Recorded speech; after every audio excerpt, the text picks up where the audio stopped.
Welcome to Hope Through Hard Stuff, a podcast from Winning at Home. Please welcome your host, speaker, and award-winning author, Steve Norman. Welcome back to Hope Through Hard Stuff. I'm super excited to have as our guest today, Dave McGovern. Dave is one of our counselors here at Winning at Home. Dave, thanks so much for making time. I'm so excited to be here. Thanks for inviting me. Dave, talk a little bit about your backstory. You and I, before we turned mics on, you were telling me about your life before being a counselor here at Winning at Home. What have you been up to vocationally? Yeah, so I've been at Winning at Home for almost 2 years, working with teenagers, marriages, parents, and pastors currently. For that, my previous, life career, I spent 15 years as a family and youth pastor at different area churches in West Michigan. We're going to be diving into a little bit some of where my passion and my heart comes from. I just still love meeting with high schoolers and college-age kids and parents as they're navigating the world around them right now. And Dave, you've got 2 kids. 3. 3 kids. Ages what? All right, I have a 6-year-old. Okay. I have a 10-year-old. Okay. And I have a 12-year-old. Oh my gosh. So Yes. you got your hands full. A little bit. I remember, I was only youth pastor for 4 years, but I remember when I was 21 and I knew everything there was to know about everything, that Yes. I just really believed that was such an incredible asset to parents who, in my view, clearly didn't understand their kids or their world. And now, 20 years later, I realize that I owe all of those parents an apology because helping other people figure out their kids is a whole lot easier than doing life when you have kids of your own. Absolutely. There are many conversations I wish I could either erase or be a fly on the wall. And what am I saying? But that's part of the growth process, I guess, right? Yeah. And I think one of the things is as we get older, we change and the world changes and our kids change. And Dave, one of the topics that you've been super helpful in helping me and Kelly and our kids wrap our brains around is this whole intersection between kids and faith and technology. Talk a little bit about, just in broad strokes, where we are and how we got here. I think we've all noticed something with technology. I'm not here to be anti-technology. I think it's magical that I can pull my iPhone out and watch a Michigan basketball game from my car. I think that's incredible. It's literally magical. If you told me that as a 12-year-old boy, I would be like, Jesus came back. There's a new heavens and new earth. I can have any sports streaming in my pocket. It's a game changer. It is. It's not going anywhere, right? But I think there's some helpful questions that we need to, as we find our kids and even us as parents and adults in this digital landscape, of asking a couple questions like, do our phones save us time or do they steal it? Does social media positively form us? And are we able to form others or impact others, uplift them through social media? Things like, where do we turn to when we're stressed? Where do we find validation? Where do we find comfort? And lastly, does our technology help us fall more in love with Jesus? And as I've read more and more, and even in my own story, those questions are hard to answer sometimes, if we're really honest. I mean, I meet with married couples, I meet with parents, I meet with high schoolers, and phones come up on a regular basis of how to navigate it, what to engage. What I think is actually pretty telling is high schoolers and college-age students, they've said things like this, and I'm never going to let my kids have a phone, but I'm too invested. I know it's not great for me, but I'm not going to let my kids have one. Really? Yes. And so we can get into a little bit where's that kind of come from, but they're naming it, right? Yeah. Over and over each year, the last 5 years, the statistics are off the charts of adolescents and emerging adults, their struggle with mental health, specifically depression and self-harm. And now social media may not be the one and only cause of that. But 70% of North American studies point to social media having a pretty significant impact on the well-being of our kids. Help us connect those lines. How and why is that the case? Yes. And so how do we get here? Why did I start diving into this? Is it okay if I read a quote? By all means. Because I think it kind of launched me into this for my own journey. Sure. Okay, so this quote comes from Sean Parker. He was the inventor of Napster, so all of you listeners that remember downloading one song on dial-up that took about 57 minutes to get one track of your mix CD. Yep. He invented that. He was also the first president of Facebook. Interesting. And so he describes himself as a conscientious avoider of social media. Okay, and so here's his quote on how he's navigating and how we could potentially navigate this whole thing of social media. He says, God only knows what it's doing to our children's brains. The thought process that went into building these applications, Facebook being the first of them, was all about how do we consume as much of your time and conscious attention as possible. And that means we need to sort of give you a little dopamine hit every once in a while because someone liked or commented on a photo or post or whatever. And that's going to get you to contribute more content. That's going to get you more likes and comments. It's a social validation loop, exactly the kind of thing a hacker myself would come up with because you're exploiting all of the vulnerabilities in human psychology. He's just stating outright and point blank. Yes. These tools were designed, yes, A, to deliver dopamine hit, Yep. B, to consume time, and C, to kind of burrow into your psyche to leverage this for social validation. Yes, and I think the key thing that he says there is we need as humans and in our neurology this social validation, this reward system. Like all sorts of things that we participate in that give us rewards or acknowledge like, oh, you're doing okay or you're good. Right. So this social validation loop, he even goes on to say like Instagram, there's algorithms that will withhold likes so that it creates disappointment.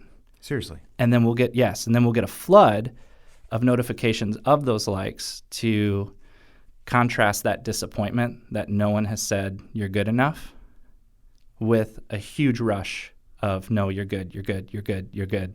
Sort of a dopamine rush, if you will. So those algorithms are built in to apps like Instagram. So you're saying that the algorithms actually they manufacture valleys in order to manufacture peaks. Yes. That sounds really twisted. It's insane. And once again, phones aren't going anywhere. So I'm not here to just bash, create shame in our own lives for how we use them or what parents are. But I have found myself so many times in stress, wanting to just unplug, scrolling through, and having what some people call this toxic comparison. Yeah. Oh, wow, look at that trip that they just took. Wouldn't that be nice? Oh, look, Timmy got a new boat. That must be nice. Right. Wow, look at that family photo. How do they get them to smile and look like they are loving siblings? Yeah. Now, somewhere deep inside us, Steve, all of us know, we know the 10 to 20 other pictures of that family photo. Right. But we're not, in the moment, we're just kind of scrolling, and so it can have a really negative impact on just our self-criticism. Yeah. And as a fully formed adult who's still trying to grow, I can say, whoa, I need to get off this, right? 12, 13-year-olds, 15-year-olds who are entrenched in this don't always have that. Well, they don't have that mental capacity to say, let's think about this from multiple different angles and perspectives. They just scroll and they compare themselves. Yeah. And one of the main things I hear, and now there's lots of things that go into people's stories, one of the main things I hear from high schoolers and college students is, I'll never be enough. I'm not good enough at this sport. I'm not good enough academically, especially for girls. I don't look like that. And they're pointing to, they think one of the rise of this negative critic, this depression, self-worth, is constantly, especially for females, just the constant comparison. And you can see on a lot of researchers will put up, it's not an exact causation, but there's tons of correlation. Since 2010, the rise of teenage cell phone users and social media users almost goes with the curve of mental health, depression, suicide ideation. So there's a direct correlation. That 70% I was talking about point towards, yes, this is significant, at least in North America. Dave, I wonder if a generation ago, well, when I was in high school anyway, pre-internet, still analog world, right? a lot of the images, like magazine covers where beauty was the standard, there were 10 magazines? Sure. 100 models that were cycling through those 10 magazines.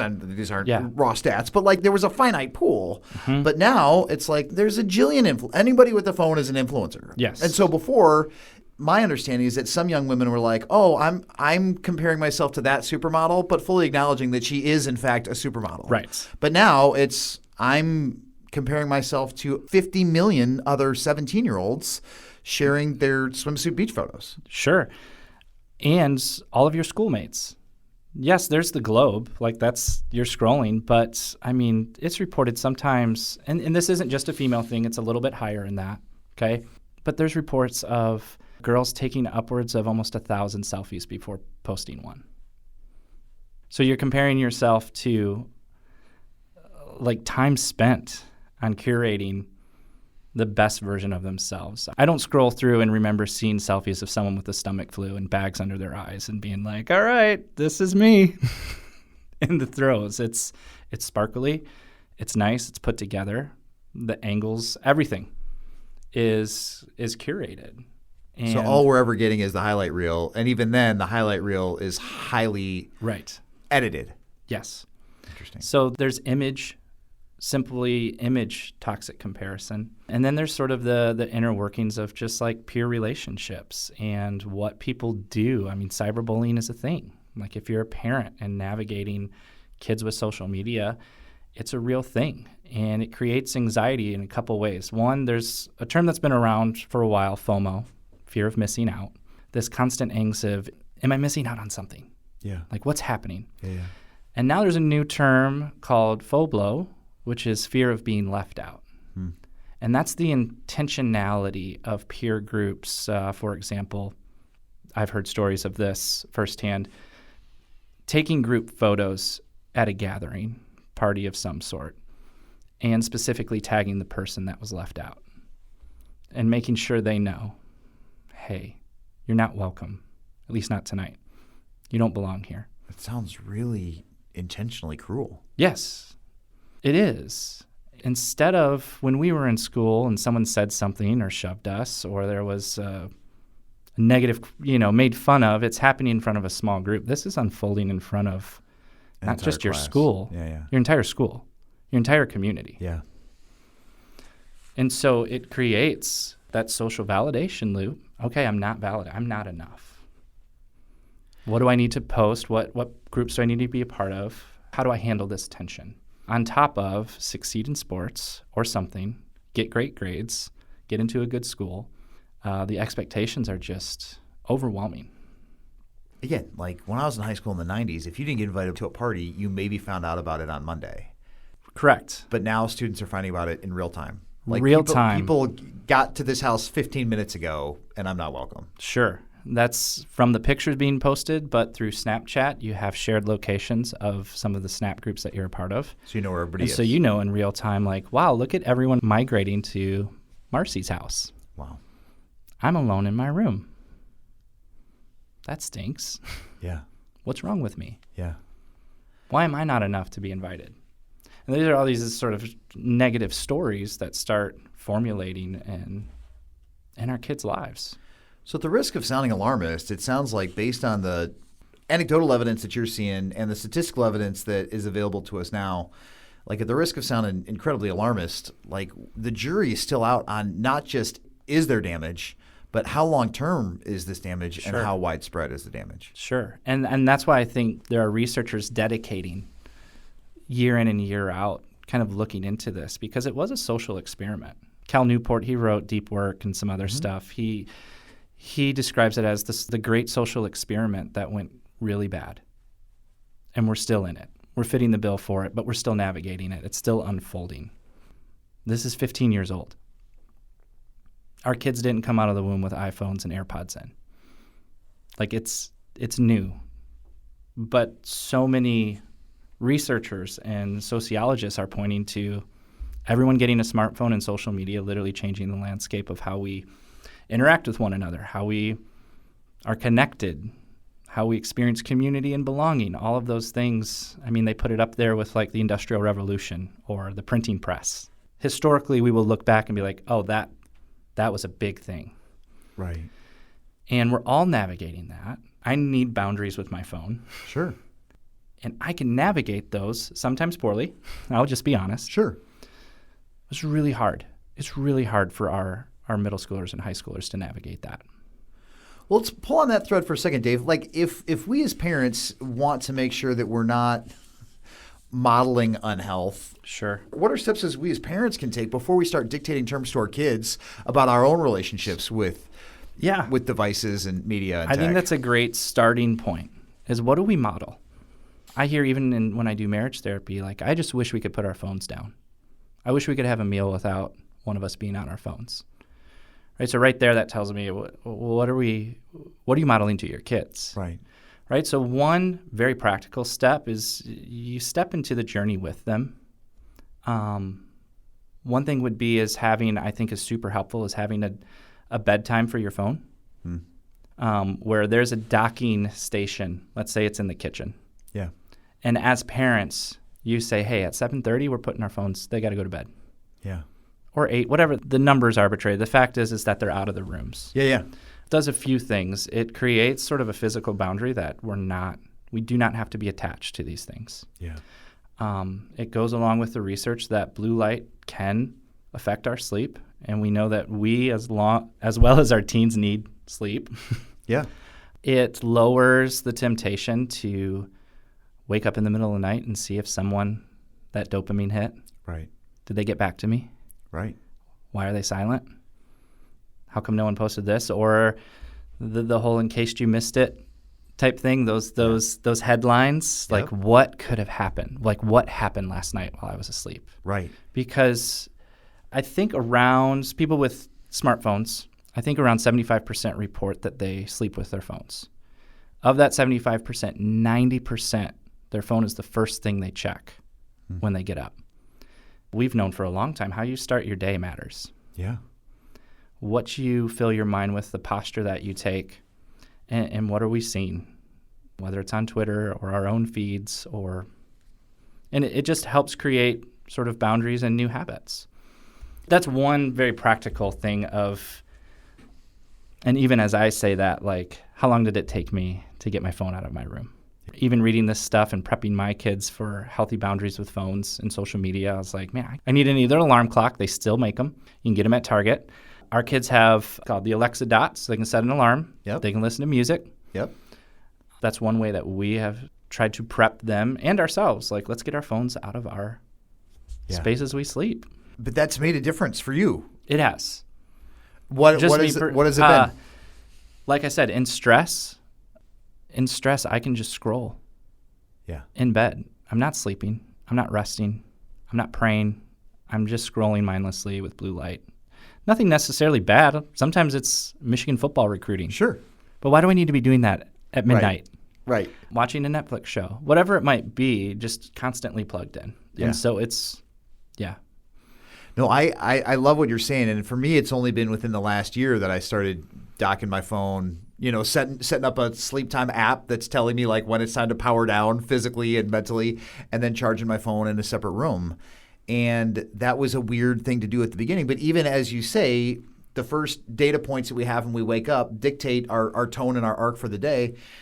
I can say with almost 1,000% certainty, there's never been an email, a headline, or a tweet that caused me to start my day with gratitude, wonder, or joy. Yeah. Or just pure connection. Right. Connection with Jesus. Like, I don't do it perfectly, but that's what I long for. Dallas Willard's kind of like a hero of mine. Yeah. And he's honest in saying, I write about all these practices and all these things, and he's like, I don't get it right all the time. But one thing I do consistently is the moment I get up and my feet hit the ground beside my bed, I say the Lord's Prayer. So good. And it centers him. That's his story, at least to start that day. Yeah. No, that's so good, because if we start our day checking our feed, that does it might center us, but it centers us on something that's other than the grace and the truth and the hope of Christ. And again, I'm not saying that to be like dogmatic or judgmental, but it's just an observation. I remember when Kelly and I were younger parents, and our kids would call us out on having to repeat themselves because we were looking at our phone. A very wise friend who is an elementary school principal and the wife of a psychologist, she told us that she goes, partial attention communicates partial value. And I think that as parents, if I'm not fully present, my kids know when I'm not fully present with them. Absolutely. And there have been times even within the last week when we're like, hey, you guys need to scale back on screen time. And they're like, why? You don't. And they're not wrong. Right. And so part of it, I think that a lot of times when we come to tech, the two questions that we want to ask is like the two big questions that I hear, how do I make sure that my kid is old enough to own a device? Like when are they old enough to have a device? And how do I make sure that they don't see things I don't want them seeing on the internet? And then that's where the conversation stops. And I think that you're asking some really probing questions for us as parents to be able to say like, okay, what is our broader relationship with it? Is it good for our souls? And if not, what steps can we take? Because I hear you saying, I wish we could, I wish we could, I wish we could. And your answer is like, we can. Like these are all doable things. Sure. It's going to require some work and some rewiring. It might make you that odd person out in your extended family group. But this is all doable stuff. Yeah, absolutely. I want to piggyback off that story of another kind of rude awakening for me. This is coming off the heels of the pandemic where, I don't know, screen time was off the charts, right? Sure. For all of us. We were just survival. We didn't know what we didn't know. We've never gone through a global pandemic together. We tried to maintain family movie night. It's kind of one of our just family traditions.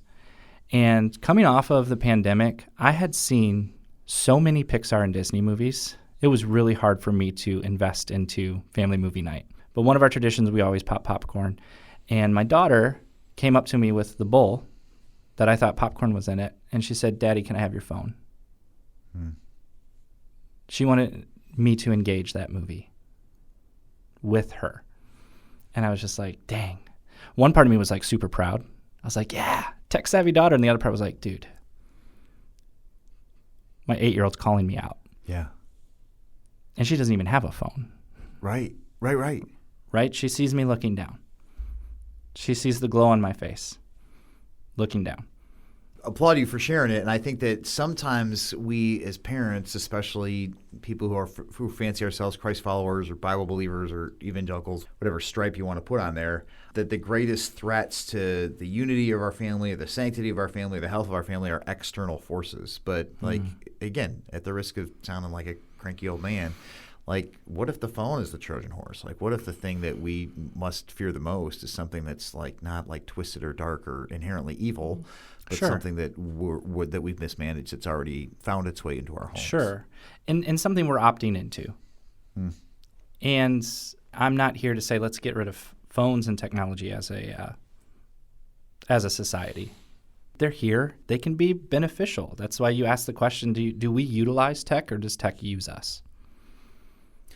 What value do we place on certain avenues that kind of branches out? Yeah. Right?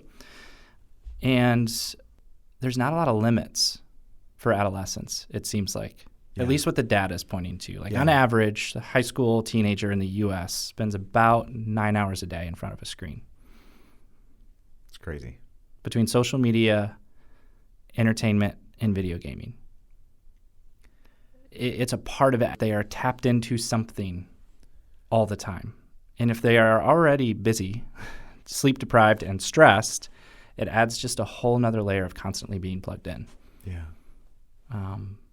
And that's something we just need to ask tough questions about. Right. Dave, this conversation is clearly going to warrant more than one episode, so let's already commit to doing another one. We'll get another interview on the calendar later today. But as we wind down, we got a couple more minutes. What are some good questions that parents can be asking themselves and questions that parents can be asking kids? Like how do we, before we get super prescriptive, how can we start the conversation? Yeah, and I think it does start with good questions and a sense of compassion and empathy for our kids and ourselves. Like it feels like we kind of just like woke up and we're here. It's only been 15 years. Right. So if you have a child, especially in middle school and high school, that's already on social media, of asking good questions of, hey, how does that engaging that make you feel? Is there anything difficult? Having good conversations of setting up not just a cell phone contract, which people have heard of, but a social media covenant of what's okay, what's not okay to participate in when you're on your phone. How is it shaping you? How are you shaping others? What are you noticing about your friends? Are people being left out? Are there mean things that are being said or happening? Because it's very real. And they carry that. And it's really trying to empathize and just say, explain to me, help me understand what you experience, how you feel while being on it. And you might get, I feel connected. I feel like I actually belong. It's slightly more complicated than just like, hey, let's get rid of it. Right. If we picture Snapchat as sort of, that's the social spaces that they experience belonging. Right. Much like we did at the mall or the theater. It's like saying, hey, we really want you to connect with people. And us saying in high school, all right, well, I'm going to go to the movies. Like, no, we don't do movies. Okay, well, can I go to the mall? No, we don't do the mall. Well, we're going to go to the park. We don't do the park. That's their spaces. Yeah. That's where they're learning the social cues. That's where they're learning literally a new language of how to text, what to say. So many college kids that are interviewed that are digital natives that have been on this for 6 years will say, I can express myself, like true self and emotions, better through texting than any face-to-face conversation. And so it's asking good questions of, hey, where is my son and daughter getting face-to-face connections? Because that's one of, and we'll do maybe like a part 2, that's one of the things to pursue.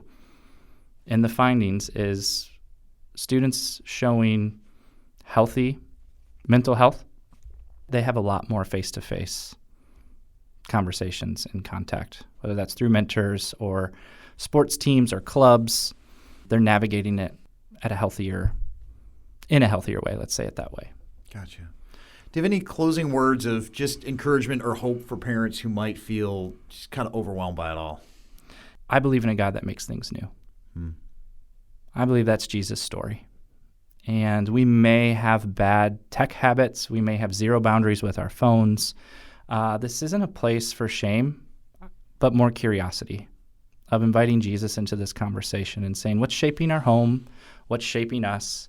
What's shaping our kids? And to have some compassion and empathy for ourselves and our kids and saying, maybe there's a different way. Yeah, we might not have got all this right. We can start by setting boundaries, by having healthy conversations about what's happening on phones, and modeling a healthy relationship with our phones when we're home. Okay. Dave, thanks so much for taking time and being with us today. And like I said, I feel like we're just barely scratching the surface. There's a lot more to talk about. So we'll have you back soon, and we'll keep the conversation going. Yeah, thanks for having me, Steve. Thanks so much for listening to Hope Through Hard Stuff. We'll catch you next time.